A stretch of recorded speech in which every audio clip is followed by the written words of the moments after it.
اقرأ كتاب الله ترق جنانه وتنل عظيم الأجر والغفران. العالمين نحمده ونستعينه ونستغفره ونعوذ بالله من شرور أنفسنا ومن سيئات أعمالنا. من يهده الله فلا مضل له ومن يضلل فلا هادي له. أشهد أن لا إله إلا الله وحده لا شريك له وأشهد أن محمدا عبده ورسوله. سبحانك لا علم لنا إلا ما علمتنا إنك أنت العليم الحكيم. اللهم علمنا ما ينفعنا وانفعنا بما علمتنا وزدنا علما. اللهم آت أنفسنا تقواها وزكها أنت خير من زكاها أنت وليها ومولاها. Rabbi yassir wa la tu'assir, Rabbi tammim bil khair, amma ba'du. InsyaAllah pagi ini kita sambung tadabbur surah Al-A'raf. Kita sampai ayat yang ke-54. Kita sambung insyaAllah ayat 55 dan seterusnya. Okey, sebelum kita sambung, kita tengok ayat yang lepas, apa maksudnya, pengajaran dan kaitan dengan ayat hari ini. Ayat yang lepas, ayat 54. Allah menceritakan tentang kebesarannya, iaitu a'udzubillahi minasyaitonirrajim, inna rabbakumullahu allazi khalaqas samawati wal ard fi sittati ayyamin thumma istawa 'alal 'arsy yughshil laila an-nahar yatlubuhu hasisa ila akhirih. Allah perkenalkan dirinya dan memberitahu kepada semua bahawa dia adalah Tuhan, satu-satunya Tuhan yang layak disembah, kerana dialah pencipta segala-galanya dan dia yang mencipta makhluk yang terbesar yang kita dapat nampak, iaitu khalaqas samawati wal ard. Allah mencipta langit 7 lapis dan bumi juga 7 lapis fi sittati ayyam, dalam masa ataupun dalam tempoh 6 hari. Kemudian Allah bersemayam di atas arasy. Kemudian Allah menutupi malam dengan siang dan juga Allah mempermudahkan pergerakan matahari, bulan, bintang-bintang. Semua itu menunjukkan kebesaran Allah dan sekaligus menunjukkan rahmat Allah kepada makhluknya. Tanpa matahari, tanpa bulan, tanpa bintang, tidak mungkin manusia akan dapat hidup dengan senang dan mudah. Kemudian di hujung Allah berkata, ala lahul khalqu, ingatlah, hanya miliknya, hanya baginya sahaja semua ciptaan dan segala urusan, segala perintah. Tabarakallahu rabbil alamin. Maha suci Allah, maha tinggi Allah dan maha banyak kebaikan, kerana dia adalah pencipta sekalian alam. Jadi ayat yang lepas Allah cerita tentang dirinya, tentang kebesarannya. Ayat hari ini Allah nak menceritakan tentang kewajipan hamba-hambanya yang beriman untuk kembali kepada Allah, menyembah Allah sahaja, dan termasuklah ibadat yang utama, iaitu berdoa hanya kepada Allah Subhanahu Wa Taala. Jadi apa kaitan ayat 54 yang lepas dengan ayat hari ini? Kaitannya ialah sebelum Allah memerintahkan hambanya yang beriman supaya berdoa dan beribadat kepadanya, Allah memperkenalkan dirinya. Allah memberitahu siapa dia yang sebenar, supaya sebelum kita beribadat kepadanya, sebelum kita memohon apa-apa hajat kepada Allah, kenallah diri Allah dahulu. Bila kita kenal Allah, bila kita rasa kebesaran Allah, bila kita cinta pada Allah, maka doa kita akan dilakukan dengan penuh keikhlasan. Doa kita akan dilakukan ataupun ibadat kita akan dilakukan dengan penuh rasa cinta kepada Allah. Sebagaimana kata pepatah kan, tak kenal maka tak cinta. Begitu juga dalam surah Fatihah, Allah nak minta kepada semua hambanya menyembahkan diri masing-masing kepada Allah sahaja. Iyyaka na'budu. Tapi sebelum iyyaka na'budu, apa cerita? Allah menceritakan tentang dirinya. Supaya sebelum kita iyyaka na'budu, kita betul-betul kenal siapa Tuhan yang kita sembah. Bukan Tuhan yang boleh dibuat ketika kita nak sembah, kita sembah. Ketika tak nak, kita tak nak. Dia adalah Alhamdulillahirabbil alamin. Kemudian Ar-Rahmanur Rahim. Kemudian dia juga Maliki Yaumiddin. Pada hari akhirat dia saja yang satu-satunya Tuhan yang berkuasa. Jadi insya-Allah hari ini Allah nak ajar kita adab berdoa. Adab berdoa dan juga beribadat kepada Allah Subhanahu wa taala. Kita tadabbur. A'udzubillahi minasyaitonirrajim. Ud'u rabbakum. Ud'u daripada perkataan da'a. Kalau mutaraknya yad'u. Kalau amarnya ud'u.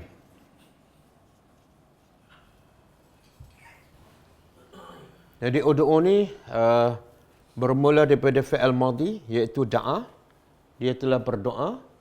Da'a ni makna dia berdoa ataupun memohon ataupun meminta. Dan kalau mudhari' yad'u. Kalau perintah ud'u. Ini untuk seorang. Ud'u makna berdoalah ataupun mohonlah. Jadi dalam ayat kita Allah perintah kepada ramai. Bila ramai ud'u. Mohonlah kepada Allah.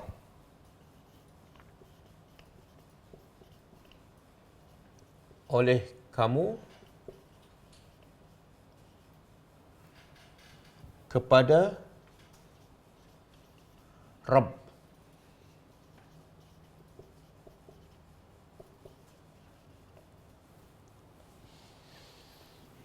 Okey. Allah sebut Rabb, Allah tak kata ud'ullah. Allah tak guna perkataan Allah. Jadi apa beza? Ud'ullah dengan ud'u rabbakum. Bezanya ialah bila Allah kata ud'u rabbakum, mana Allah nak, pertama Allah nak perintah supaya kita berdoa. Yang kedua, Allah nak bagi tahu sebab apa kena berdoa kepada dia. Dalam perkataan rabbakum ni ada sebab. Kenapa kena hanya minta kepadanya sahaja? Sebabnya, jawapannya ialah sebab dia Rabb. Apa makna Rabb? Dia yang mencipta kamu, dia yang memiliki kamu, dia yang menguruskan segala kehidupan kamu, bahkan mencipta sekalian alam dan mengurus sekalian alam. Maka kalau nak minta apa-apa sahaja, maka yang layak memberi ialah Rabb, pencipta. Beza dengan ud'ullah. Kalau ud'ullah hanya nak bagi tahu Allah suruh kita minta. Tapi sebab apa kena minta pada Allah? Tak ada sebab. Sebab Allah ni makna dia Tuhan yang disembah. Allah makna dia Tuhan yang disembah. Tapi kalau Rabb makna dia Tuhan sebagai pencipta, pemilik dan pengurus. Di sini secara tak langsung Allah nak bagi isyarat bahawa haram kamu meminta kepada selain daripada Allah. Kenapa haram? Sebab yang lain daripada Allah dia bukan Rabb. Dia bukan mencipta, dia bukan memiliki, dia bukan mengurus kehidupan kamu. Jadi bila dia tidak mencipta, dia tidak ada kelebihan apa-apa untuk memperkenalkan permintaan kamu. Dan di sini juga menunjukkan bahawa haram bahkan boleh membawa kepada syirik bila kita meminta kepada orang yang telah mati. Kan? Berdoa kepada orang yang mati, hukumnya tak boleh, bahkan boleh jadi syirik. Sebab apa? Sebab orang mati tidak boleh menunaikan hajat sesiapa pun. Bahkan, kalau kita minta kepada orang yang masih hidup, dalam perkara yang dia tak mampu, itu pun boleh membawa kepada syirik. Contoh kita jumpa Tok Guru, kita kata, Tok Guru, boleh tak kamu sembuhkan aku? Tak boleh. Sebab menyembuhkan itu adalah hak Tuhan dan manusia tak mampu menyembuhkan. Bila kita boleh minta kepada orang yang hidup, iaitu kita minta dalam perkara yang manusia mampu melakukan. Tolong angkat barang, tolong buat rumah kan. Tapi dalam perkara yang manusia tak mampu, kita minta, hukumnya syirik. Kita seolah menganggap dia tu macam Tuhan, boleh menyembuhkan penyakit, boleh menghidupkan yang mati. Jadi di sini jelas, hukum berdoa meminta kepada yang dah mati, hukumnya adalah syirik. Sebab kita menyamakan yang mati itu sama seperti Tuhan, boleh menunaikan hajat. Okey? Adapun berdoa dengan bertawassul itu lain. Tawassul tu makna ada tawassul yang dibolehkan, ada tawassul yang dilarang. Jadi yang tawassul yang dibolehkan itu dibenarkan oleh agama dan Allah sendiri membenarkan. Contoh tawassul menggunakan nama-nama Allah, tawassul menggunakan amal-amal soleh kita, tawassul dengan orang yang soleh yang masih hidup. Okey, berdoalah kepada Tuhan kamu. Perlu tak kita pakai perantaraan? Tidak perlu. Sebab Allah sebut dalam surah apa ni? Wa iza, surah Al-Baqarah. Wa iza sa'alaka ibadi anni fa inni qaribun. Surah Al-Baqarah ayat 186. Fa inni qaribun ujibu da'wata da'i.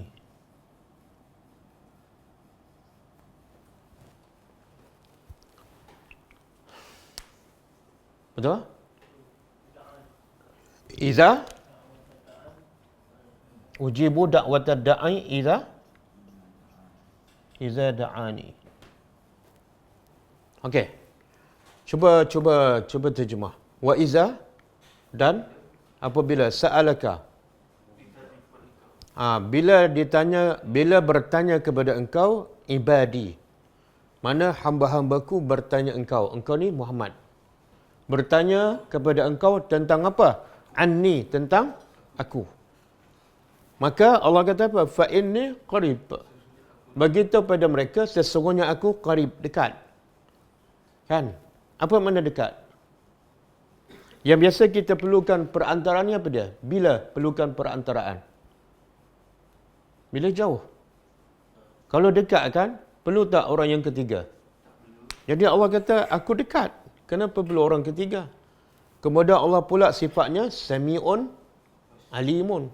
Maha mendengar, lagi maha mengetahui. Kemudian Allah bukan setakat beritahu dia dekat dengan kita. Tapi dia ujibu, akan menjawab, akan memperkenankan. Memperkenankan apa ni? Da'watad da'i. Doa orang yang meminta. Bila ni? Iza da'ani. Apabila dia? Tengok bahasa Arab. Tengok bahasa Al-Quran. Da'i ni doa orang yang meminta. Tapi Allah sebut lagi di sini, iza da'ani. Apabila dia meminta. Maknanya, doa orang yang meminta. Sepatutnya tak perlulah disebut ni apabila dia meminta. Sebab, bila doa orang yang meminta, mana dia meminta tak? Bila dipanggil ad-da'i, mana orang yang berdoa. Bila dia dipanggil orang yang berdoa, mana dia meminta tak? Dia meminta kan? Jadi apa perlu iza da'ani? Apabila dia meminta. Saya akan bagi duit pada pelajar apabila dia belajar. Bila sebut pelajar, dia akan belajar kan? Kenapa ada lagi ayat? Apabila dia belajar. Apabila dia minta suruh-suruh.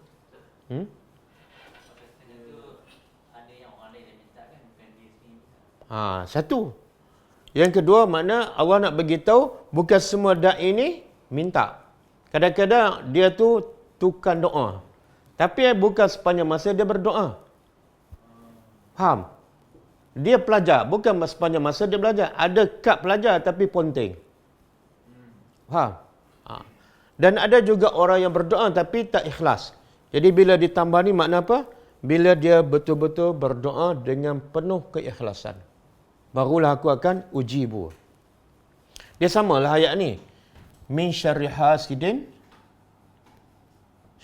hasidin iza hasad.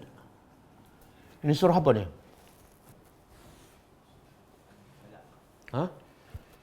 Al-Falaq ke An-Nas?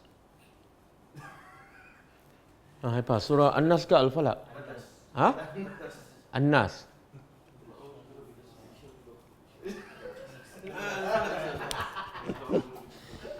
Tu baru 2 kul tu dah bertukar dah.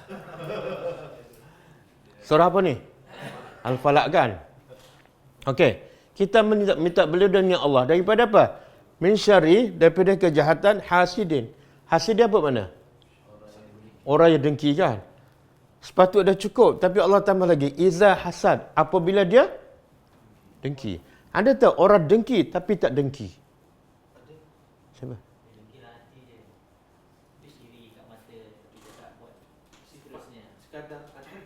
Tengok. Maknanya Allah nak beritahu hasidin ni ada 2. Hasidin ada 2.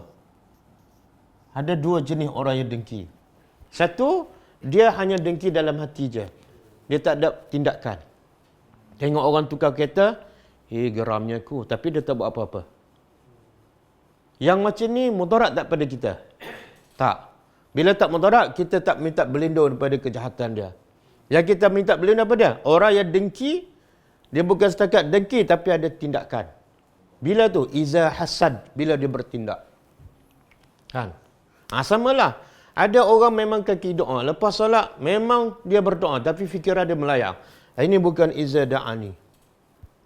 Amin, amin, amin. Sampai tertidur. Okey. Jadi berdoalah kepada aku. Berdoalah kepada pencipta kamu. Logik ya. Kalau kita nak minta, bila kita nak meminta, mana kita berhajat tak? Kita berhajat kan? Dan bila kita berhajat, kita lemah tak? Lemah. Bila kita berhajat dan kita lemah, logiknya kita minta pada siapa? Orang yang lebih hebat kan? Tapi kalau kita lemah, kita berhajat, minta kepada orang yang sama-sama lemah. Sama-sama berhajat, iaitu manusia. Mana tak masuk akal. Maka mintalah kepada Rabb, pencipta sekalian alam. Okey. Kemudian adab berdoa. Adab berdoa, Allah kata apa? Tadarruan. Apa makna tadarruan?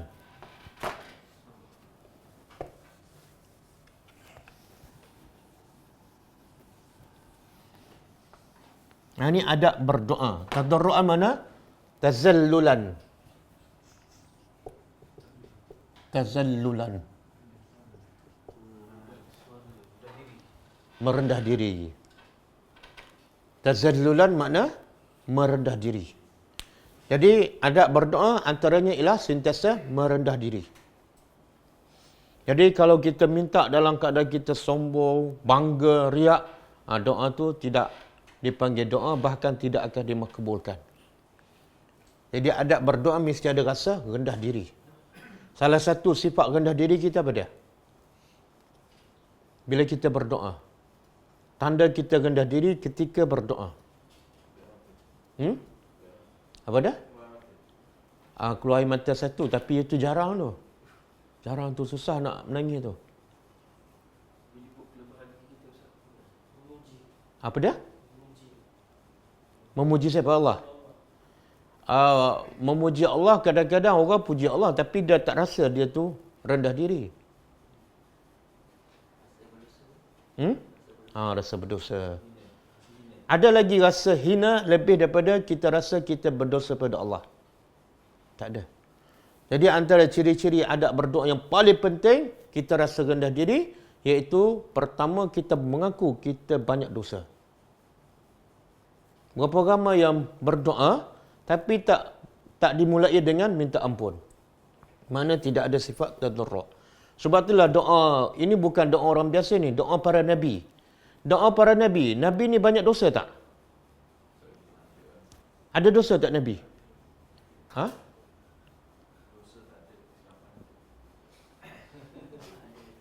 Oh, dosa ada. Dosa tak ada, kesilapan ada. Kesilapan apa yang tidak berdosa tu?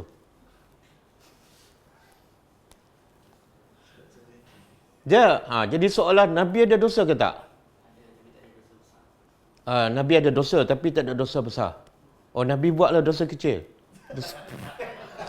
Dosa kecil apa yang Nabi buat ni? Itu tak menjawab soalan. Nabi tak ada dosa, tapi setiap kesalahan dia buat, diampunkan. Tak ada dosa tak? Kenapa dia? Tak ada dosa.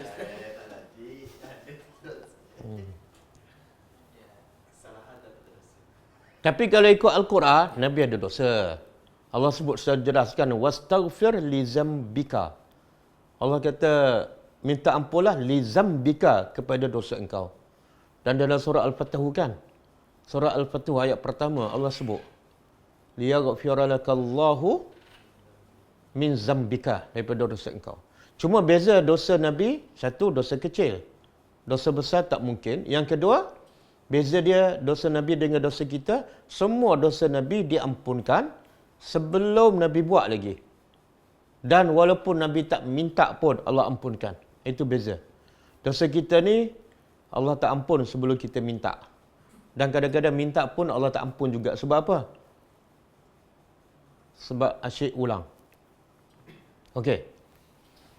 Jadi, Nabi, walaupun dosa dia, kadang-kadang dosa tu bukan sebab dosa pun. Tapi sebab ijtihad kan. Saya bagi contoh. Nabi Yunus.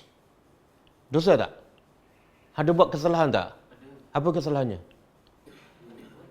Ha? Dia? Dia mengajuk setelah berdakwah ke ataupun sebelum berdakwah? Beza. Kita mengajuk bila? Sebelum berdakwah lagi. Jadi siapa lebih baik? Kita. Okey, dia mengajuk setelah apa? Setelah berdakwah pagi, petang, siang, malam. Kadang-kadang ada rasa kecewa kan? Maka Allah terus hukum. Apa hukuman Allah? Ditelan oleh ikan paus. Bila ditelan oleh ikan paus, apa adab Nabi Yunus ketika berdoa kepada Allah? Okey, sebelum tu saya nak tanya. Kalau kita ditelan ikan paus, apa doa pertama kita baca? Apa doa pertama? Ditelan oleh ikan paus, kemudian gelap, tingkap pun tak ada, ruang udara pun tak masuk. Doa pertama kita panjat pada apa? Apa dia? Tengok, dah reka-reka. Ini lemas, gelap ni.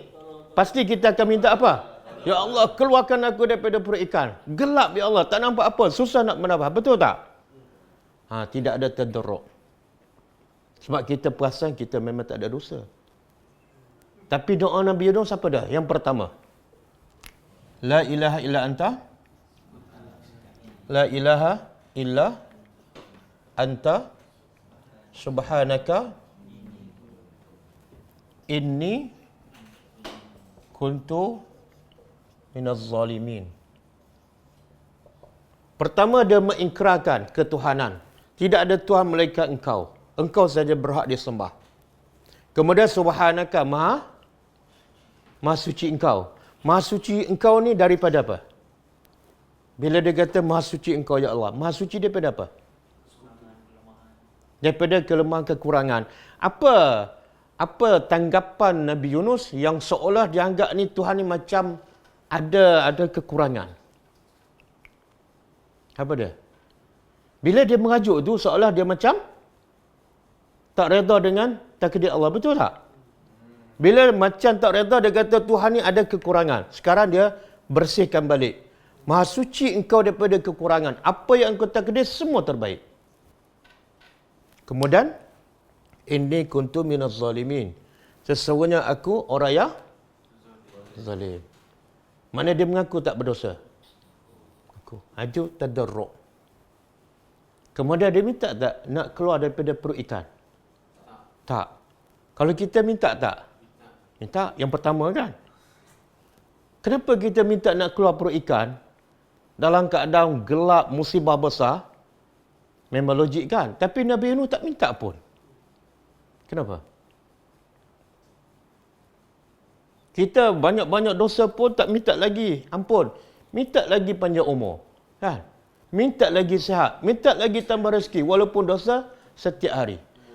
Nabi Yunus ni dah ditelan dalam perut ikan, gelap gelita, tak tahu apa, tiba-tiba tak minta nak keluar, tak minta panjang umur, tak minta murah rezeki. Ya, dia minta, dia mengaku berdosa. Jadi soalan, kenapa Nabi Yunus tak minta nak keluar daripada perut ikan ataupun minta paling kurang selamatkan aku?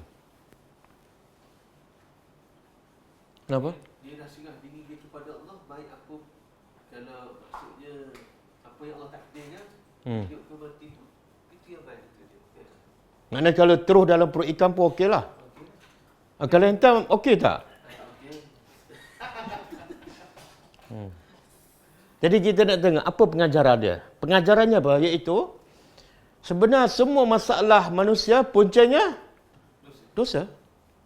Puncanya dosa je. Sebab itulah nak menghilangkan semua masalah dengan istighfar. Betul kan? Kan apa kata Nabi Nuh kepada kaum dia?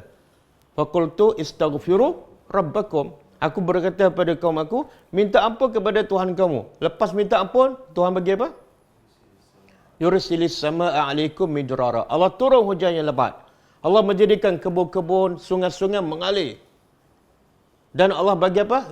Yumdidkum bi amwalin wa banin. Dengan istighfar Allah bagi harta, bagi anak. Makna apa? Semua masalah punca dosa. Jadi Nabi Yunus cukup faham. Masalah dia bukan duduk dalam perut ikan. Masalah dia ialah duduk dalam dosa. Faham? Bila selesai masalah dengan dosa, dalam perut ikan pun tak ada masalah. Tapi kalau dapat keluar daripada perut ikan, masih buat dosa, masalah tak? Tengok cara kita berfikir berbeza. Kita nak lepas daripada kesusahan hidup. Betul? Buat dosa pun tak apa. Tapi Nabi Yunus berfikir nak lepas daripada dosa. Duduk dalam perut ikan pun tak ada masalah kalau tak ada dosa. Okey. Jadi duduklah di mana-mana, yang penting jangan buat dosa. Hutan ke, bandar ke, jangan buat dosa.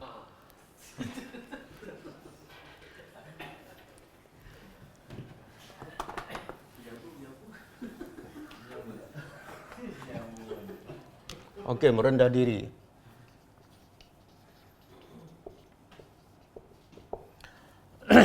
Okey, kita ambil satu lagi contoh. Nabi Adam AS. Dia buat salah tak? Dia buat salah kan? Bila dia buat salah, apa yang dia minta? Dia minta tak panjang umur, kekalkan dia dalam syurga kan? Nikmat dalam syurga ni. Tak payah buat kerja, tak payah apa-apa, semua ada. Nak makan apa, tak payah cucuk tanam, semua ada. Tiba-tiba bila dia buat salah, dia tak minta panjangkan umurku di syurga. Sehatkan tubuh badan. Yang dia minta apa dia? Rabbana zalamna anfusana. Nak keluar daripada syurga tak ada masalah. Nak turun ke bumi tak ada masalah. Cuma ampunkan dosaku. Apa? Jadi matlamat hidup orang beriman ialah bersih daripada dosa. Miskin, kaya, sehat, tak sehat, itu nombor dua.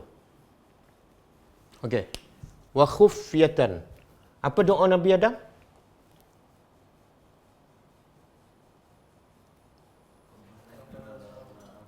Rabbana zalamna anfusana wa illam taghfir lana wa tarhamna. Itu tadarruk tu. Tadarruk. Dan satu lagi saya pernah sebutkan, bila Abu Bakar minta doa kepada Nabi untuk dibaca dalam solat. Doa apa yang Nabi ajar pada Abu Bakar? Doa apa? Doa apa? Allahumma inni zalamtu. Patut tak Nabi ajar pada Abu Bakar supaya Abu Bakar mengaku bahawa dia ni banyak buat dosa? Patut tak? Orang macam Abu Bakar ni banyak tak buat dosa? Tak. Orang dapat syurga paling tinggi. Ibadat Abu Bakar ni semua benda dia buat kebaikan. Tiba-tiba Nabi ajar, kamu kena mengaku kamu buat dosa yang banyak dengan Allah. Patut tak? Macam saya minta doa dengan Epa kan. Epa pun ajar saya, Ustaz, pertama Ustaz kena mengaku Ustaz banyak dosa. Saya rasa apa ni? Ini lawan tokel ni. Boleh faham? Jadi Nabi ajar Abu Bakar pada Allahumma inni zalamtu nafsi zulman. Itu tadarruk. Tadarruk. Kemudian wa khufyatan, dan secara bukan perlahan. Khufyatan ni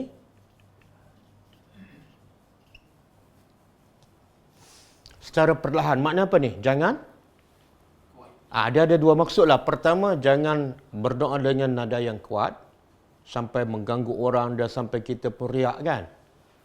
Yang kedua,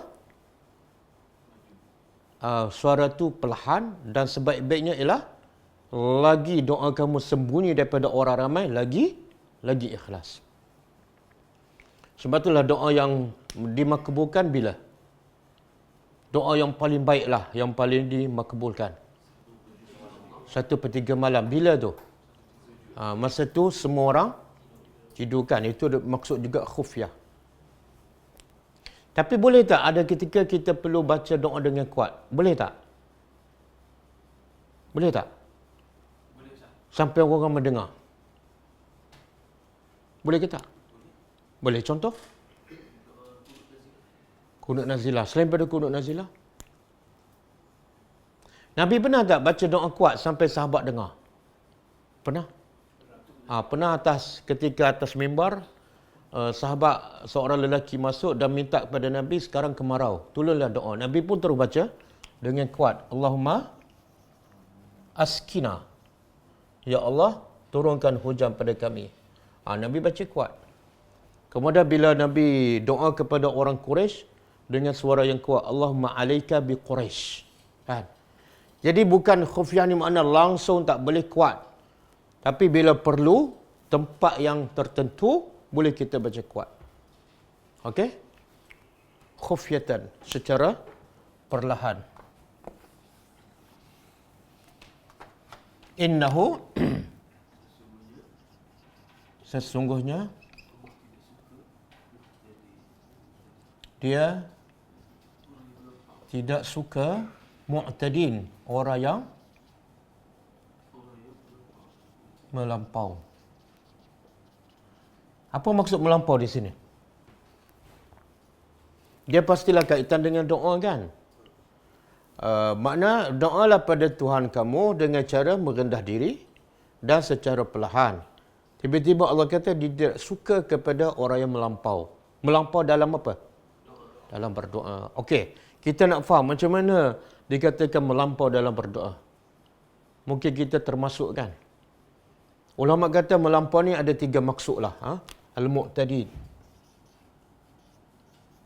Boleh jadi doa yang melampau ialah dalam 3 bentuk. Pertama, fil lafzi.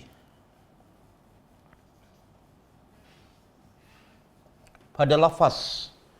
Melampau dalam perkataan. Seperti apa? Dia gunakan bahasa berbunga-bunga. Itu termasuk melampau. Sejak aku lahir, aku belum dapat rasa nikmat tu, kan? Sekolah rendah, lepas tu pergi pula jalan kaki sekolah. Itu melampau. Bahasa yang melampau. Dan termasuklah macam orang doa apa ni? Duha. Itu unsur-unsur melampau. Apa dia? Kalau rezekiku di langit, turunkan. Rezekiku di laut, dekatkan.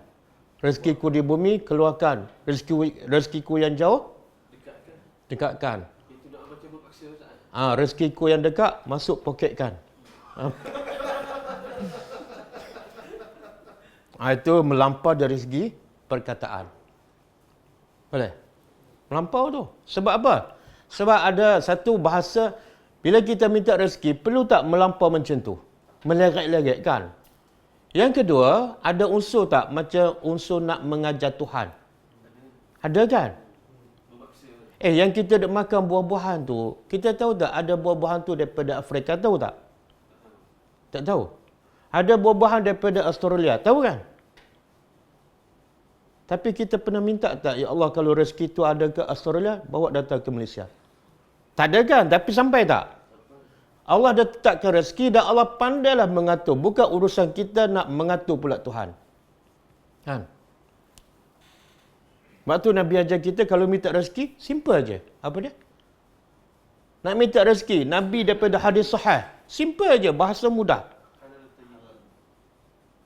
Yang pagi-pagi itulah. Allahumma inni as'aluka ilman nafi'ah. 2 patah aja. Rizqan tayyibah. 2 patah aja. Tak payahlah meleret-leret. Dan kita tengok doa gulamud dakwah kepada Tuhan. Apa doa dia? Ini dalam keadaan musibah sangat-sangat besar, kan? Nyawa dia terancam. Tentera, raja bawa dia pergi ke bukit kan. Kemudian bawa ke laut untuk dibunuhkan. Apa doa Ghulam ni? Panjang tak, meleret tak? Pendek je. Dia tak kata, ya Allah aku ni masih muda, baru 13 tahun. PMR belum ambil lagi kan. Tak ada. Apa doa dia? Simple je. Allahumma fini Allahumma kfini bima syi'ta.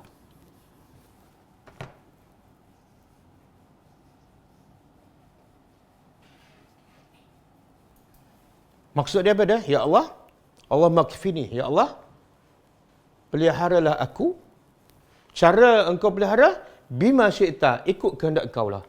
Jangan pula kita ajar, aku sekarang duduk tengah laut ni, tolongkan selamat aku supaya aku dapat berenang pergi ke pinggir pantai dan dapat balik semula ke rumah. Tak payah. Okey? Allahumma kfini bima syi'ta. Yang kedua, fil qasdi.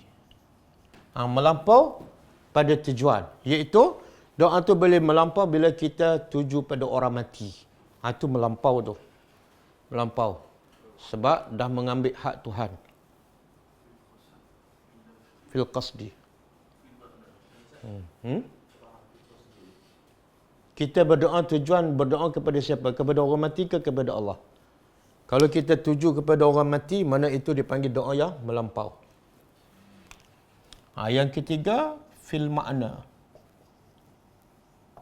Melampau dari segi makna. Maksud apa dia? Contoh kita berdoa supaya Allah binasakan si fulan. Maknanya membinasakan orang, itu melampau. Ada tak kita berdoa macam tu?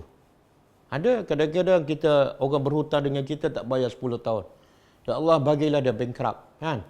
Itu makna melampau dari segi makna.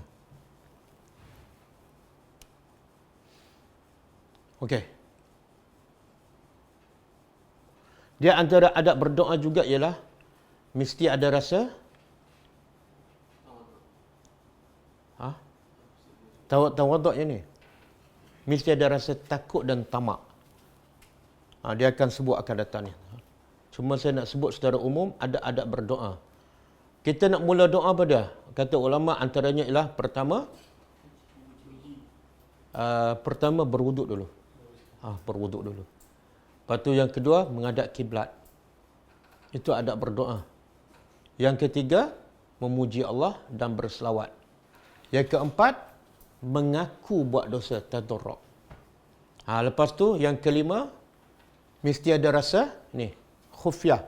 Bukan rasa ni, nada jangan terlalu tinggi, jangan terlalu kuat. Kemudian mesti ada rasa takut dan tamak. Disebut dalam ni. Cuba buka surah Al-Anbiya ayat 90. Surah Al-Anbiya ayat 90.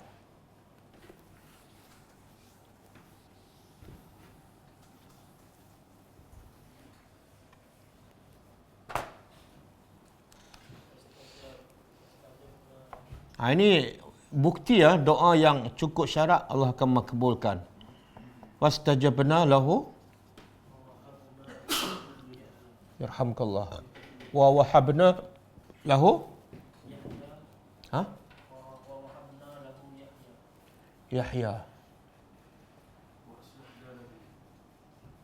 Yahya wa aslahna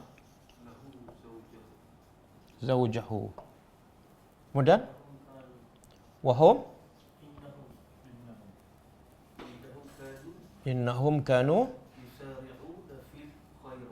yusari'una fil khairat wa yad'unana raghaban wa rahaban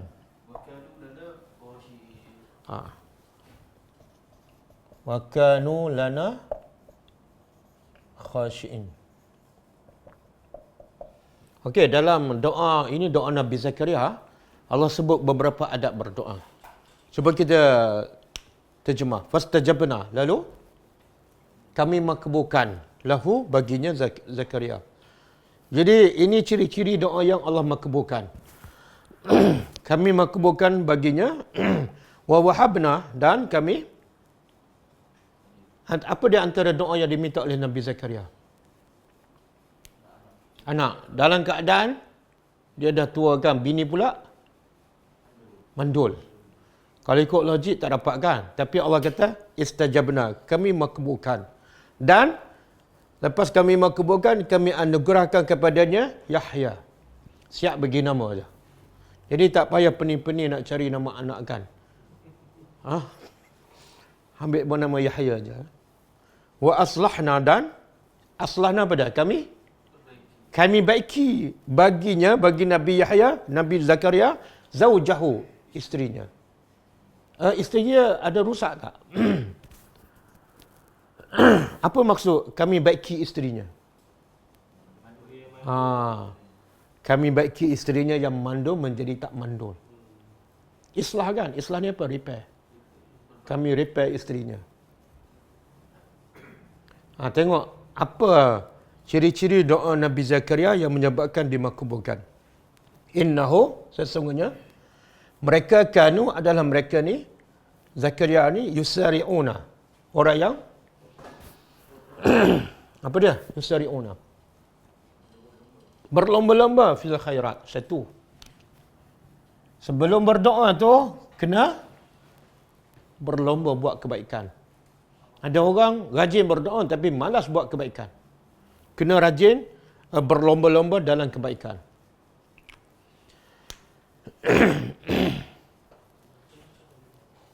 Yang kedua, wa yad'unana, dan mereka berdoa kepada kami dalam keadaan raghaban. Apa benda raghaban? Mengharap. Apa maksud mengharap? Mengharapkan apa? Mengharapkan Allah terima, mengharapkan rahmat Allah. Raghaban. Tak, raghaban bukan mengharap. Ini rahaban. Raghaban ni makna takut. Raghaban takut, warahaban mengharapkan. Jadi takut apa ni? Takut Allah tak terima, takut pada dosa, takut pada azab Allah. Kan? Mana masa berdoa tu kena ada rasa ni. Sekejap lah. Kita minum dulu.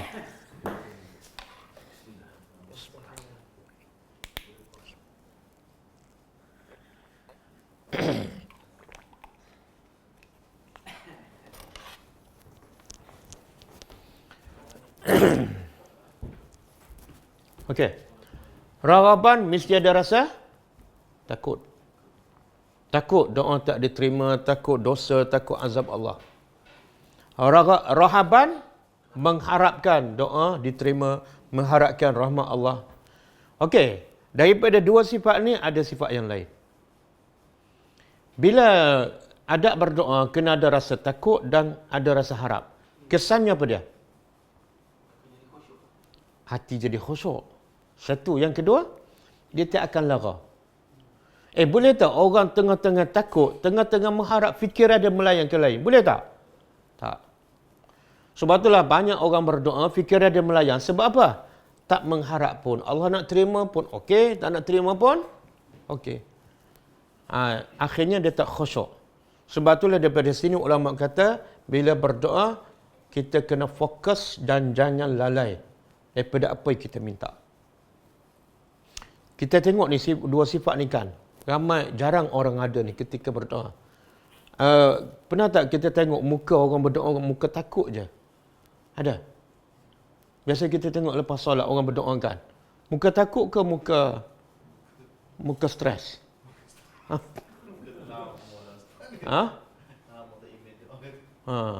Lepas tu sebelah lagi tengok telefon kan. Amin, amin. Itu langsung tak ada raghaban walaupun rahaba. Kemudian wa kanu lana khashiin. Mereka ni bagi kami sentiasa khusyuk. Jadi dalam ayat ni ada berapa banyak adab berdoa. Satu, yusari'una fil khairat, suka buat baik. Yang kedua, sentiasa takut, risau, tak diterima. Yang ketiga, rahaba. Sentiasa mengharap. Bila dia mengharap, dia akan berdoa dengan bersungguh-sungguh. Yang keempat, khusyuk. Ini adab berdoa. Okey. Saya nak sebut juga, doa ni tak boleh melampaukan. Contoh, bila Aisyah radhiyallahu anha bertanya kepada Rasulullah, "Ya Rasulullah, sekiranya malam ni, ini di bulan Ramadan kan? Ini bulan Ramadan. Kalau kebetulan malam tu Lailatul Qadar, apa yang patut aku buat?" Nabi jawab apa? Ini bulan yang terbaik, kan? Doa mustajab. Kemudian tambahlah satu lagi, malam yang terbaik, malam Lailatul Qadar. Biasanya bulan yang terbaik, malam yang terbaik, waktu terbaik, biasanya orang minta apa? Rezeki, kan? Tapi Nabi ajar apa pada Aisyah? Panjang tak doa dia? Berjela-jela tak? Satu benda je dia minta. Apa dia? Yalah, doa apa tu? Dia hanya ingat bulan Ramadan je. Kena nak tahu doa tu, kena tunggu bulan Ramadan, Ustaz. Bukan setakat bulan Ramadan, tunggu 10 akhir Ramadan. Baru keluar doa tu. Apa doa tu? Allahumma innaka afuwun tuhibbul afwa. Ringkas tak? Tapi penting tak yang diminta tu? Kenapa Nabi sayang tak pada Aisyah? Yalah, sayanglah. Sepatut kalau kita sayang pada isteri dan isteri pula dapat waktu terbaik, doa mustajab, kita ajar dia minta apa? Minta Allah panjang umur, minta Allah jaga kesihatan kamu, kan? Minta Allah, apa lagi? Rezeki kamu bertambah. Belakang beranilah cakap. Tapi sayangnya Nabi kepada Aisyah bukan minta Aisyah panjang umur, tak. Sayangnya Nabi pada Aisyah ialah Nabi nak Aisyah diampunkan dosa dia. Cukup. Betul tak? Bila Aisyah diampunkan dosa, dapat tak bersama Rasulullah dalam surga? Cukup. Jadi siapa sayang pada isteri, jangan bagi barang kemas. Jangan bagi handphone, jangan bagi apa-apa. Bagilah doa yang Nabi bagi pada Aisyah. Sebab bila dapat keampunan, dia akan dapat lebih mahal daripada barang kemas, iaitu syurga.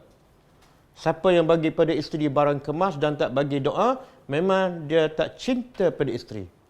Setuju?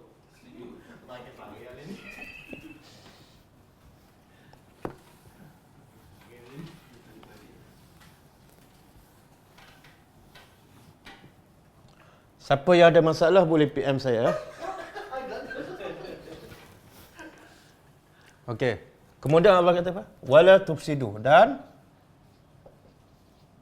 janganlah tufsidu, kamu melakukan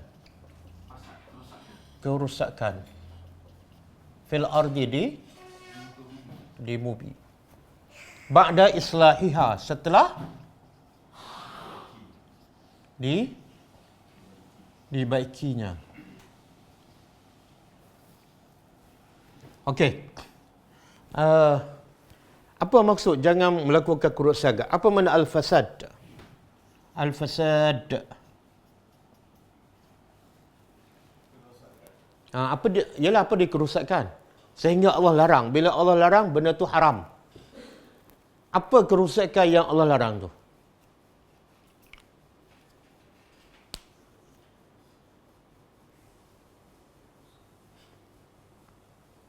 Kalau kita tak tahu, mungkin kita dah terbuat, kan? Apa dia? Dosa. Kerusakan yang paling besar, syirik. Kan? Inna asyirka lazumun. Kerusakan yang paling besar ialah dosa syirik kepada Allah. Kemudian dosa-dosa lain. Jadi, fahaman manusia bila sebut kerusakan, rusakkan bangunan, rusakkan kereta. Tak, itu kerusakan yang kecil. Tapi kerusakan yang paling besar ialah bila rusak akidah. Dan bila rusak akidah, dia membawa kepada rusaknya akhlak. Bila rusak akhlak, bumi akan rusak. Macam mana akhlak manusia merusak akhlak, macam mana dia boleh memakmurkan bumi? Jadi bumi akan menjadi baik bila didiami oleh orang-orang yang berakhlak. Okey. Jadi jangan kamu buat dosa. Sebab dengan dosa menjadikan akhlak kamu buruk. Dengan akhlak buruk merosakkan di atas muka bumi. Okey. Dan bumi ini jangan lakukan kerosakan setelah dia Betul tak? Bumi ini asalnya baik. Betul? Allah jadikan bumi itu mihada. Kemudian Allah pasakkan gunung sebagai pemasakan. Kemudian Allah turunkan hujan, Allah keluarkan tumbuhan. Semua islah. Tiba-tiba manusia yang merosakkan dengan dosa. Kan? Dengan kezaliman. Dan Allah sebut dalam surah Ar-Rum, Zaharal fasadu fil barri wal bahri bima, telah lahirlah, telah muncullah segala kerosakan di atas muka bumi dengan sebab bima kasabat. Dengan dosa-dosa kamu. Jadi kerosakan tu ialah dosa. Siapa yang suami membiarkan isteri dia buka aurat, kan? Dia buat tak kerosakan? Ya. Siapa yang mendidik anaknya sehingga anak dia jauh daripada agama, dia telah buat kerosakan. Dan kita kena faham juga, kadang-kadang kerosakan ni, kadang-kadang rosakkan rumah, kadang-kadang itu bukan kerosakan. Kita rosakkan harta benda, kadang-kadang dia dalam Islam bukan kerosakan. Bahkan kadang-kadang kerosakan itu membawa kepada kebaikan. Boleh faham? Contoh apa dia? Kerosakan yang Allah larang ni dosa, yang paling besar syirik. Habis rosakkan rumah, okey, boleh jadi rosak, boleh jadi kebaikan. Rosakkan harta benda, dia mungkin menjadi kebaikan dan mungkin jadi kerosakan. Contohnya,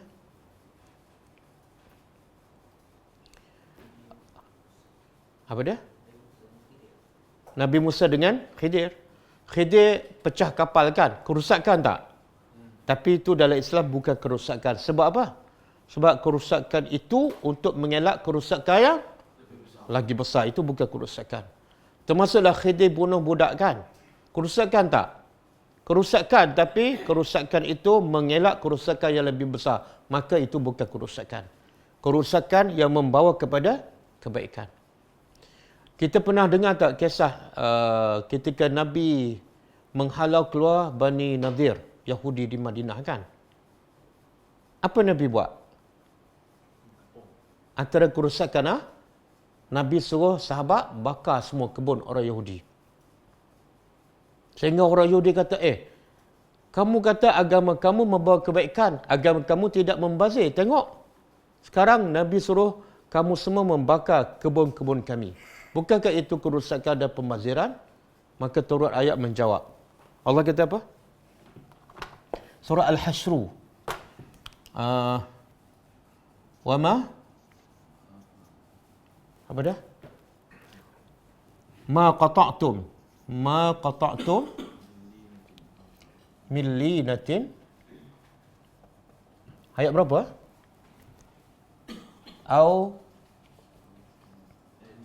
Ayat 5, surah Al-Hasyr ayat 5. Au taraktumu qa'imatan ala usuliha fa biiznillah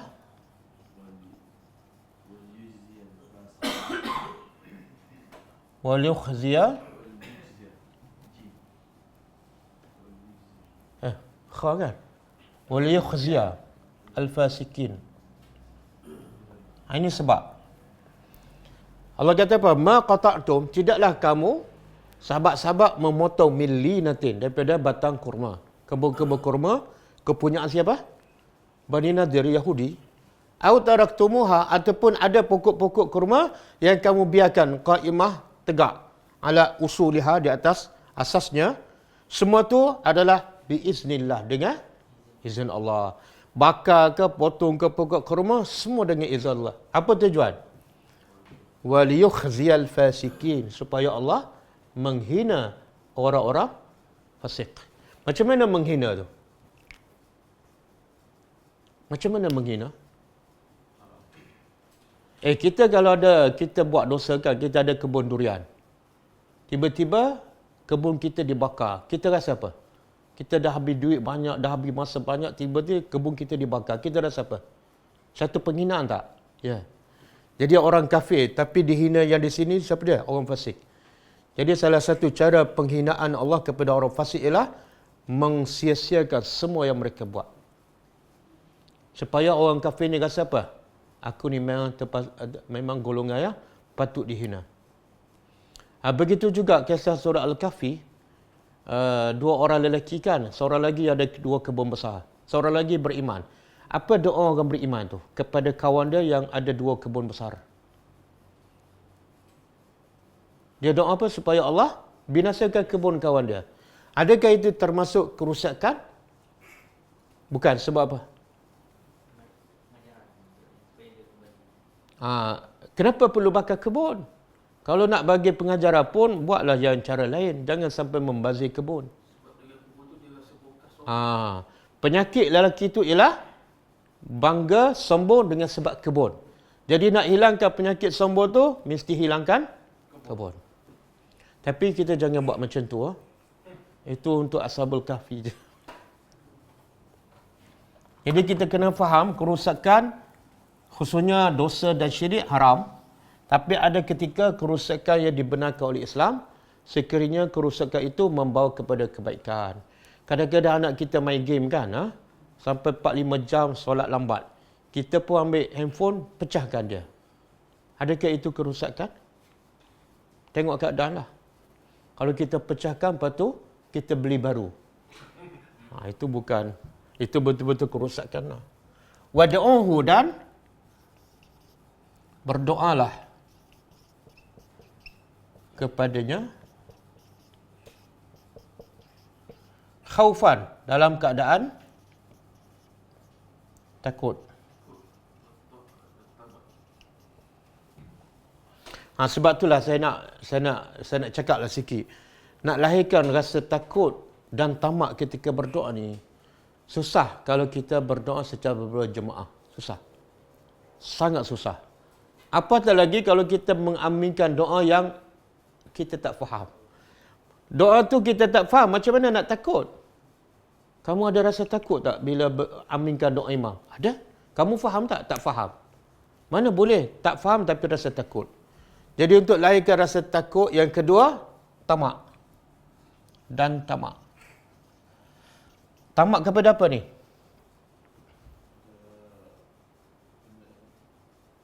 Yang paling penting tamak supaya doa dimakbulkan. Dia kita kalau dah biasa sangat doakan, lepas tu tak dimakbulkan, akhirnya hilang rasa ni. Allah nak bagi-bagilah, tak nak bagi pun tak ada masalah. Makna tak ada rasa tamak. Jadi itu antara sebab doa tidak dimakbulkan. Kemudian Allah beritahu, inna, sesungguhnya rahmat Allah qaribun, dekat, minal muhsinin, dari orang-orang muhsin. Siapa muhsin? Ramai yang minta rahmat Allah kan. Dan ramai yang tahu nak masuk syurga dengan dapat rahmat Allah. Tapi ramai tak perasan syarat nak dapat rahmat Allah mesti okey, siapa muhsinin? Siapa yang dipanggil muhsin? Muhsin ni daripada perkataan apa? Tak, selepas pada tu. Ihsan. Ihsan. Muhsin ialah orang yang ada sifat ihsan. Okey. Ihsan pula apa makna dia?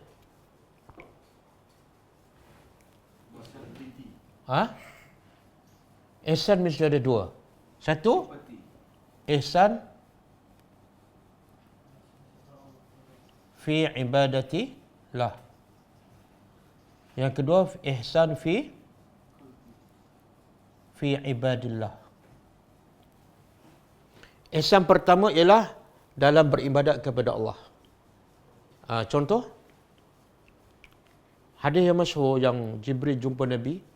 Jibril tanya tiga kan, Islam, iman dan apa makna ihsan? Beribadat seperti mana kita kepada Allah. Jadi rahmat Allah hanya dekat kepada muhsinin. Salah satunya ialah bila dia beribadat, bila dia solat, dia rasa macam dia nampak Allah. Kalau tak mampu, dia kena yakin Allah nampak dia. Satu.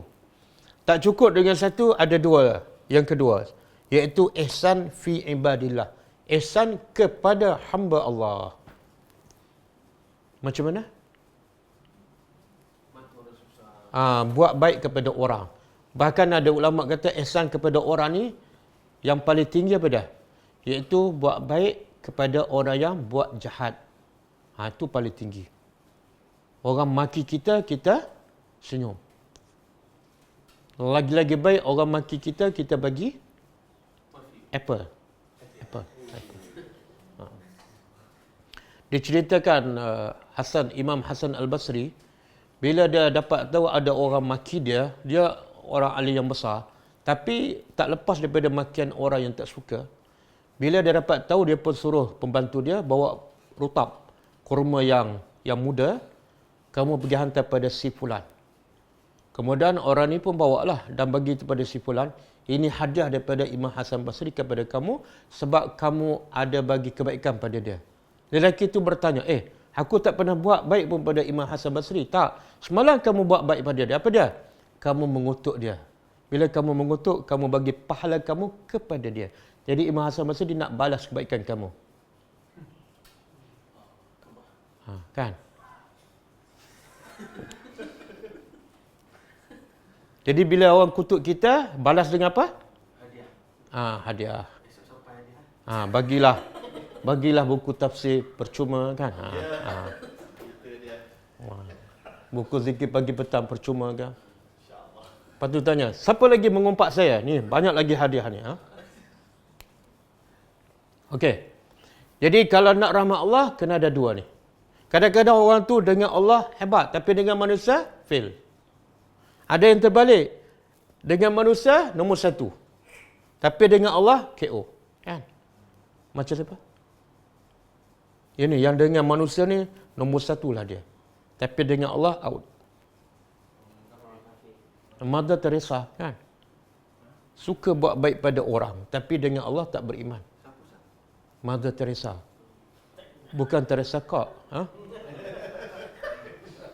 Teresa Kok tu DAP ni, masih hidup. Ini Mother Teresa dah mati kan? Ente tak ikut pengembangan ke?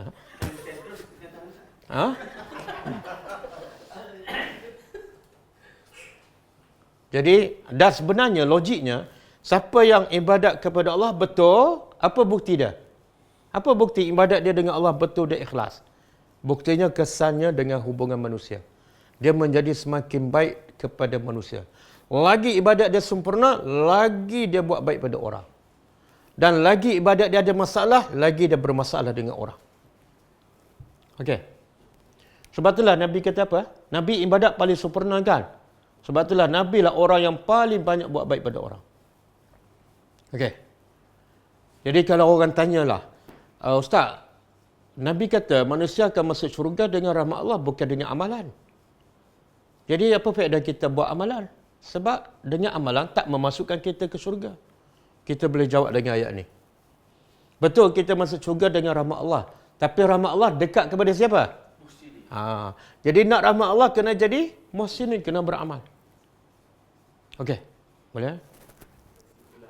Doa tak baik.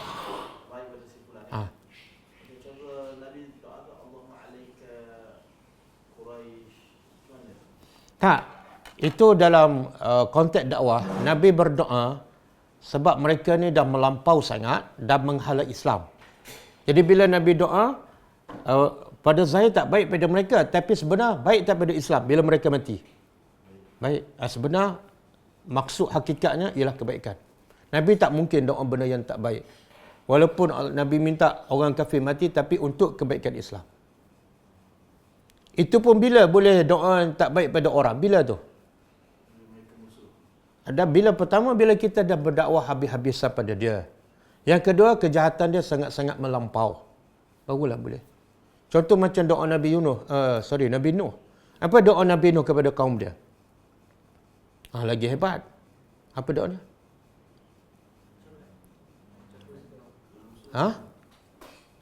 Nabi kata alaika bi Quraisy, kan? Binasakan orang Quraisy, ataupun Nabi sebut dalam hadis sebut nama-nama tertentu. Tapi Nabi Nuh lagi dahsyat. Apa dia? Rabbi la tazar 'alal ardi minal kafirina dayyara. Wahai Tuhan, jangan tinggal seorang pun orang kafir atas muka bumi. Tapi doa itu sebenarnya doa kebaikan. Sebab apa? Sebab ulama mengatakan pengalaman Nabi Nuh berdakwah 950 tahun, memang puak-puak ni memang tak akan terima. Kalau dapat anak pun, anak macam bapak juga, 7 keturunan sama. Jadi, hidupnya mereka ni menyebabkan Islam tak akan berkembang. Jadi sebenarnya doa Nabi Nuh adalah untuk kebaikan agama. Okey. Ada soalan?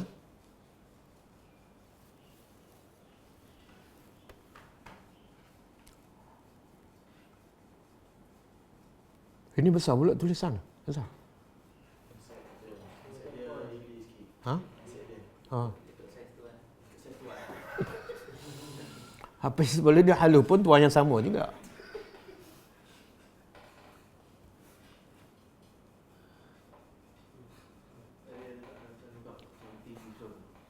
Zaini, Assalamualaikum. Ada 114 surah dalam Al-Quran bermula dengan Bismillah. Melainkan surah At-Taubah. Adakah Bismillah termasuk ayat-ayat dalam firman Allah Subhanahu Wa Taala? Ulama berbeza pendapat lah. Ada mengatakan Bismillah kalau untuk surah Fatihah dia salah satu daripada ayat surah Fatihah. Adapun Bismillah dalam surah lain bukan ayat. Itu pendapat pertama. Pendapat yang kedua, semua Bismillah bukan daripada ayat Al-Quran. Dia hanya sebagai pembuka surah. Pendapat kedua, semua Bismillah termasuk dalam Fatihah bukan daripada Al-Quran. Sebab itulah ada mazhab bila dia baca Fatihah, dia baca Bismillah perlahan. Kenapa? Sebab dia kata Bismillah bukan daripada surah Fatihah. Cuma mazhab kita Syafi'i mengambil pendapat Bismillah salah satu daripada surah Fatihah. Maka sebab tu kalau Fatihah baca kuat, Bismillah pun kena baca kuat. Itu soalan kan? Okey. Kenapa payah Ustaz nak buat gitu? Nak buat apa? Benar. Kalau berdoa tu seperti bersembah, merintih dan merayu kepada Allah, bolehkah Ustaz? Tak, biar merintih ke merayu, yang penting jangan ada unsur melampau. Bahasa berbunga-bunga kan? Jangan doa keburukan pada orang. Kemudian jangan meleret-leret. Dia ada satu hadis, ada seorang sahabat, anak dia berdoa, Ya Allah bagilah aku syurga, dan dalam syurga tu ada sekian-sekian kan, dan jauhkan aku daripada neraka, dan jauh aku daripada rantai-rantai neraka, daripada buah zakum. Maka bapa dia seorang sahabat tegur, jangan kamu berdoa meleret-leret macam tu, cukup kamu berdoa, Ya Allah masukkan aku ke dalam syurga. Bila Allah masuk dalam syurga, semua yang kamu minta dapat. Dan bila Allah jauhkan kamu daripada neraka, semua bentuk azab dalam neraka, kamu akan selamat. Jadi rasa dalam bentuk bersembang tu, rasa tak perlulah. Biar ringkas, padat. Kalau berdoa tu seperti ada. Ayat ini adalah surah. Mohon ceritakan sedikit kisah Imam Hasan Basri dengan selipar. Saya tak tahu. Saya tak tahu cerita Imam Hasan Basri dengan selipar. Saya tak tahu, wallahu a'lam.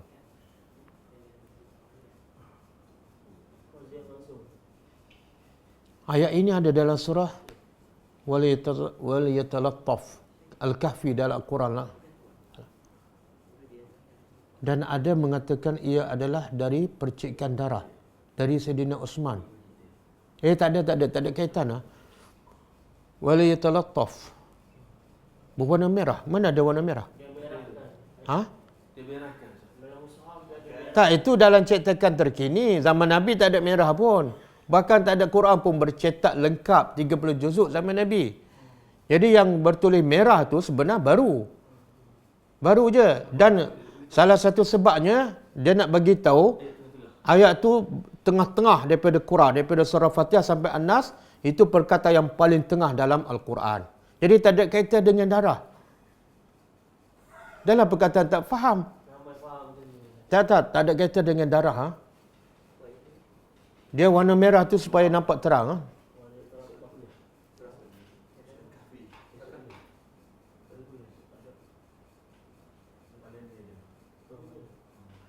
Ustaz, imam dalam solat adakah doanya jamak ataupun bila dia imam berdoa untuk makmum sekali, dia kena doa dalam bentuk jamak lah. Sebab dia mewakili semua makmum. Bila dia berdoa untuk makmum tapi dalam bentuk mufrad, imam tu tak faham lah. Wallahu a'lam. Bolehkah kita baca doa Nabi Yunus bila tiba? Boleh. Memang sunnah Nabi. Nabi sebut dalam satu hadis, tidak ada orang berdoa dengan membaca doa Nabi Yunus, melainkan doanya akan dimakbulkan. Ada hadis sahih. Maknanya kita baca sebelum kita minta hajat kita, mulakan dulu dengan doa Nabi Yunus AS.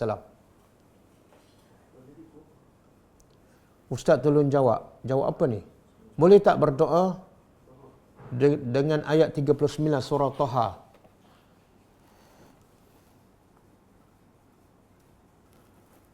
Surah Taha apa? Ayat 39.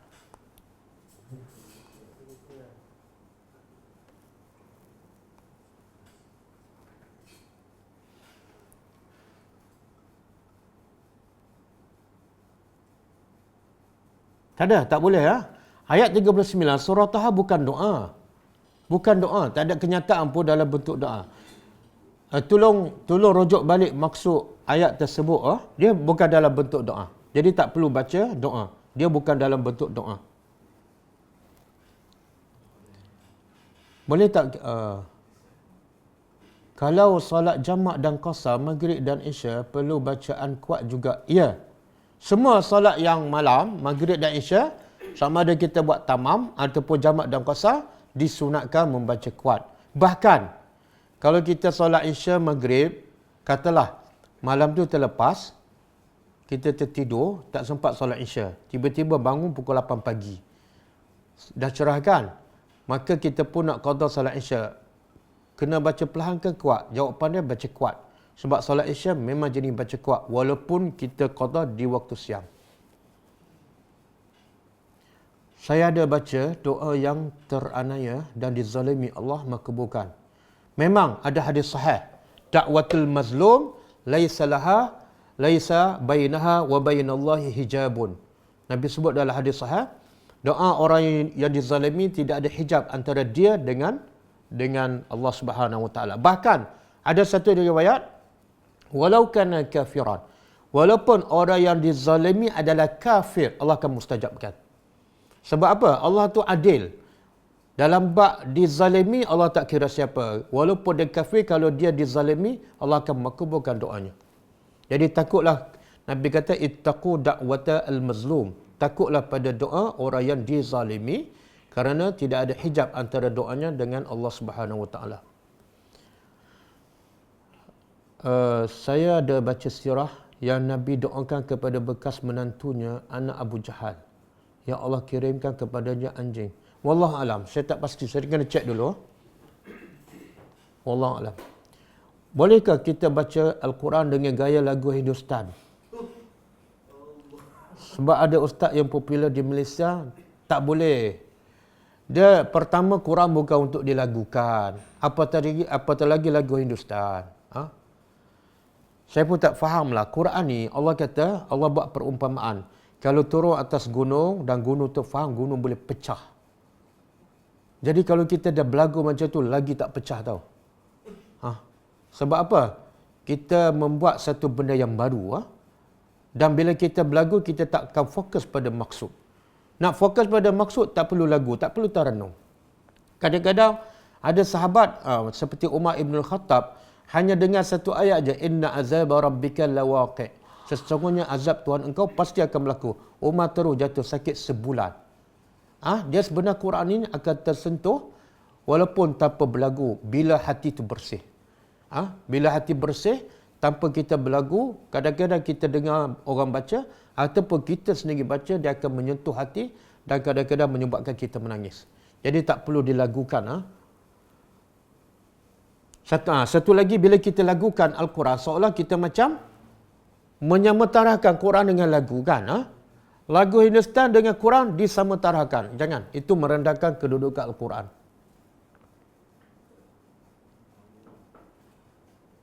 Oi, panjangnya. Kalau panjang PM saya, sebab saya nak baca pun dah ambil masa tu. Nak tanya betul ke Nabi Khidir masih hidup? Tak betul. Tak ada dalil lah. Ramai ustaz mengatakan Nabi Khidir hidup. Apa dalilnya? Allah kata kullu nafsin za'iqatul maut. Setiap jiwa pasti akan mati. Ustaz, Isa hidup, itu Allah yang bagi tahu. Itu Allah yang bagi tahu Isa masih hidup dan Allah mengangkatnya ke langit. Ada nas daripada Al-Quran. Bila kamu mengatakan Khidir masih hidup, bercanggah dengan ayat kullu nafsin za'iqatul maut. Satu. Yang kedua, bila kamu kata Khidir masih hidup, apa peranan dia? Kalau Nabi Isa hidup, pertama Allah beritahu, yang kedua ada peranan dia. Di akhir zaman dia akan turun. Ada sebab. Kalau Khidir pula dihidupkan, apa sebabnya? Apa peranannya? Yang ketiga, kamu dapat tahu daripada mana ni Khidir hidup? Siapa beritahu kamu? Ini benda ghaib. Tidak ada siapa yang tahu benda ghaib kecuali Allah. Nabi pun tak tahu kecuali Allah yang beritahu Nabi. Yang keempat, kalau Khidir hidup, duduk kat mana? Duduk kat mana? Nabi Isa hidup, duduk kat langit. Kan? Jelas, clear. Sebab ada dalil. Wallahu a'lam. Kenapa kita duk kisah sangat Nabi yang dah mati ni? Nabi Muhammad kita ni ramai yang tak ikut. Wallahu a'lam. Bolehkah berdoa sambil memuji Allah dengan dia bukan memuji, dia panggil tawassul lah. Allah kata apa? Walillahil asmaul husna fad'uhu biha. Bagi Allah ada nama-nama yang baik.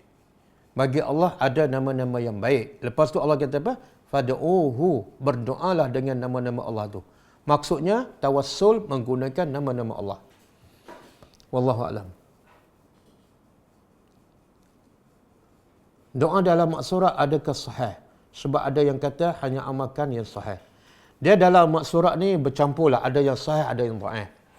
Tapi kalau setakat doa dan maksud dia pun baik, tak salah kita berdoa daripada hadis yang dhaif sebab dia semata-mata doa. Tapi kalau dalam bentuk zikir ke, amalan ke, itu yang terbaiknya kita pilih yang sahih. Yang terbaik kita pilih yang sahih. Wallahu a'lam.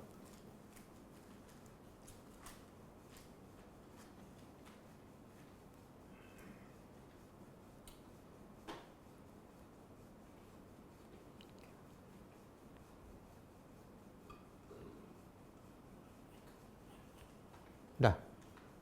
Bila kita berdoa seperti doa selepas makan, bolehkah terus membaca doa tersebut tanpa membaca basmalah? Tak. Doa makan yang paling sahih ialah bismillah. Adapun Allahumma barik lana fima razaqtana, itu ada hadis tapi hadis itu dhaif. Jadi yang terbaik cukup dengan kita baca bismillah dan tak payah habiskan. Tak payah bismillahirrahmanirrahim. Dengan bismillah saja dah menepati sunnah. Wallahu a'lam.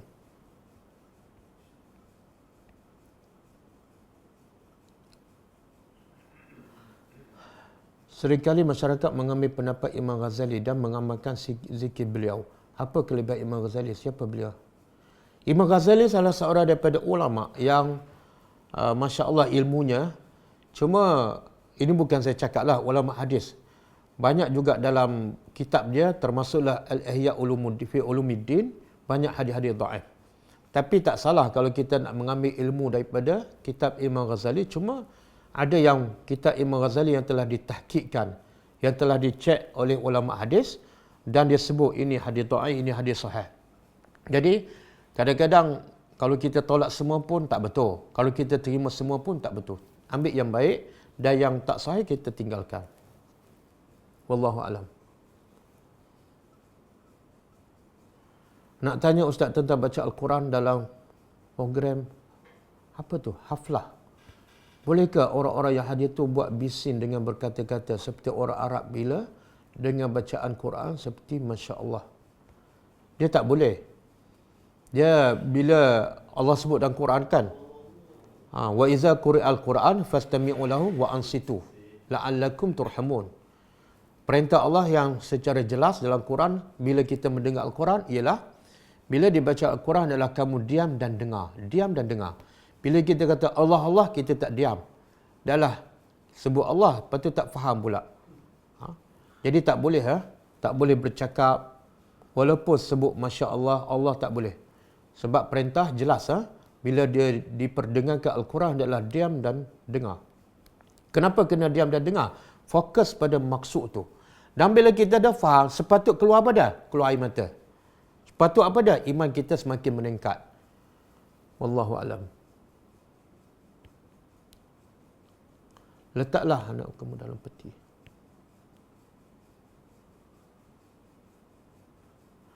Doa sebelum salam boleh lama sikit ke ataupun sekejap saja? Boleh lama. Nabi kata berdoalah di akhir, di tahiyat akhir, dan Nabi tak sebut berapa lama. Jadi kalau kita solat seorang, ulama kata kita nak doa berapa lama, silakan, tak ada masalah. Yang penting doa tu baik dalam bahasa Arab dan kita faham, kita khusyuk.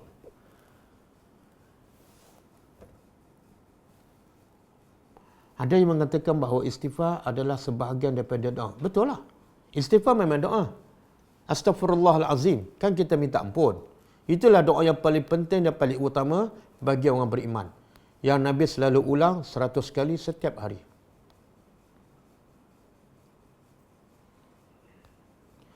Apa doa yang terbaik buat ibu bapa yang dah meninggal? Allah ampunkan mereka. Kalau Nabi sayang pada Aisyah, Nabi ajar pada Aisyah supaya minta ampun di bulan Ramadan, di malam Lailatul Qadar. Menunjukkan apa? Doa yang terbaik ialah keampunan Allah. Jadi kalau mak bapak kita dah mati, mereka sangat-sangat memerlukan keampunan Allah. Sebab kalau mereka diazab pun sebab dosa. Supaya diringankan ataupun dihilangkan azab, tidak ada doa yang paling sesuai, melainkan kita minta Allah ampunkan dosa mereka, semua dosa mereka semasa di dunia dahulu. Wallahu a'lam.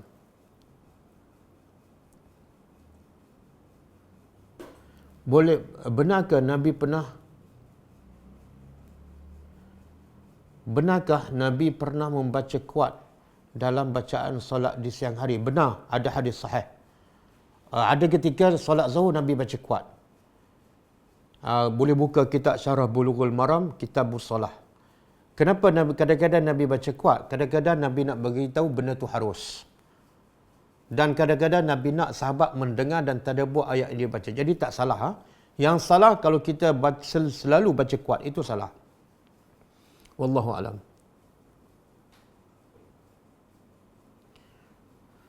Adakah salat Isya? Apa dia tu? Hartini. Salat isyarat ada. Salat isyarat ada. Cuma ulama berbeza dari segi istilah. Ada ulama mengatakan salat isyarat tu sebenarnya salat duha yang dilakukan di awal waktu duha. Maka sebab dia dilakukan di awal dan waktu tu isyraq, matahari terbit, maka dinamakan solat isyraq. Sebenarnya dia solat duha. Pendapat yang kedua, solat isyraq adalah berlainan, berbeza dengan solat duha. Mana dua solat yang berbeza? Dua-dua betul, dua-dua ada dalil. Jadi jangan ragu-ragu, itu ada dalil. Soalan saya, kenapa susunan Al-Quran seperti sekarang dan kenapa tak susun ikut peringkat wahyu? Sebenarnya Quran yang tersusun sehingga yang kita tengok hari ini bermula daripada surah Fatihah sampai surah An-Nas, semua itulah susunan yang tercatat di Lauh Mahfuz. Adapun mengikut tertib turun zaman Nabi, itu tak ikut apa yang tertulis di Lauh Mahfuz.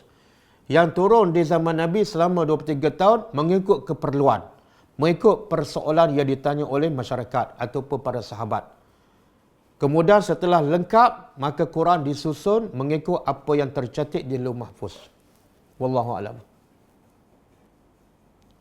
Bila ada ustaz buat macam tu, berdoa secara tawassul dengan guna nama Allah. Bolehkah berdoa sambil menangis? Boleh. Yang tak boleh berdoa berpuluh tahun tak pernah menangis. Boleh. Dia berzikir sambil menangis. Boleh. Solat sambil menangis boleh. Nabi pun pernah solat dan menangis. Kalau dalam solat pun boleh menangis, Nabi menangis, takkanlah dalam berdoa tak boleh. Cuma menangis tu kena jelas. Kita menangis kerana Allah.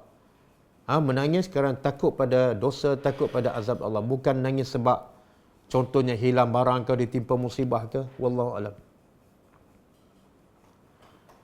Mana lagi bagus, doa dalam bahasa Al-Quran ataupun bahasa Melayu? Doa yang lagi bagus ialah doa yang kita sendiri dapat hayati dan kita khusyuk. Kalau kita dapat faham doa daripada Al-Quran dan kita khusyuk, itu yang terbaik. Itu yang terbaik. Sebab apa? Doa daripada Quran ni satu huruf 10 pahala. Dan yang kedua terbaik, doa daripada sunnah Nabi. Daripada hadis-hadis Nabi. Ulama kata, siapa yang berdoa daripada hadis Nabi, dia dapat 2 pahala. Satu, pahala berdoa. Yang kedua, pahala ikut doa Nabi. Tapi kalau doa Al-Quran, doa yang daripada Nabi pun dia tak faham, maka yang terbaik, dia baca doa dalam bahasa Melayu yang dia sendiri faham. Wallahualam. Dah? Boleh ulas tentang mengijazahkan ilmu daripada guru kepada manusia secara online. Nabi kata, balighu anni. Nabi kata, sampaikan dariku walaupun satu ayat. Nabi tak kata, sampaikan ayat daripada aku setelah kamu dapat ijazah. Kemudian kita dah baca banyak kali kan kisah jin. Bila mendengar ayat Quran daripada Nabi, terus dia beriman. Lepas dia beriman, terus dia berdakwah. Nabi tak tahu pun dia. Nabi tak tahu pun jin mendengar. Tapi bila dia dengar Quran, dia faham, terus dia pergi berdakwah. Dia sampaikan. Siapa yang bagi ijazah pada jin tu? Nabi tak tahu. Ijazah yang diberi kepada jin ialah ijazah daripada Allah Subhanahu Wa Taala. Allah sendiri berkata, Wa man ahsanu qawlan mimman da'a ila Allahi wa amila salihah. Siapa lagi yang lebih baik daripada orang yang mengajak manusia kepada jalan Allah? Allah tak sebut syarat. Yang penting yang kita sampaikan ialah daripada Al-Quran dan daripada hadis-hadis Nabi sallallahu alaihi wasallam. Betulkah ada ayat Quran ada memerlukan kita untuk jawab bila dalam bentuk pertanyaan? Contoh dalam ayat akhir surah At-Tin. Dia ada satu hadis, Nabi bila baca Quran, walaupun dalam salat, Nabi baca dengan tartil, iaitu dengan perlahan, satu-satu. Dan bila jumpa ayat tentang azab, Nabi minta berlindung. Contoh, fawailul li ashabin nar, a'udzu billahi minan nar. Dan bila jumpa ayat tentang rahmat Allah, Nabi memohon rahmat Allah.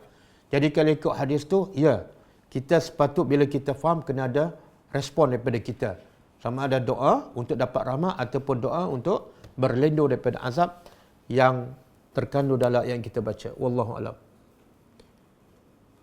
Saya maklum dia nak simpan janggut tapi isteri tak benarkan. Suami nak simpan janggut tapi isteri tak benarkan.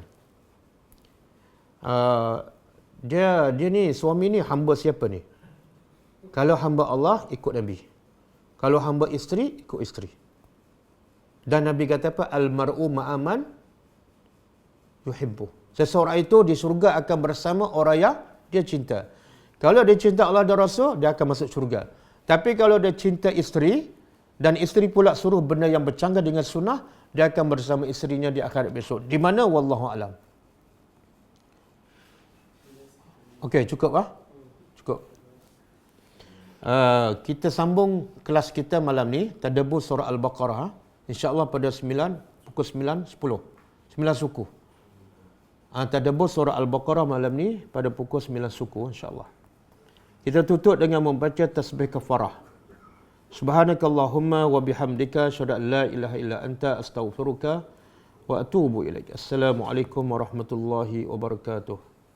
اقرأ كتاب الله ترق جنانه وتنل عظيم الأجر والغفران.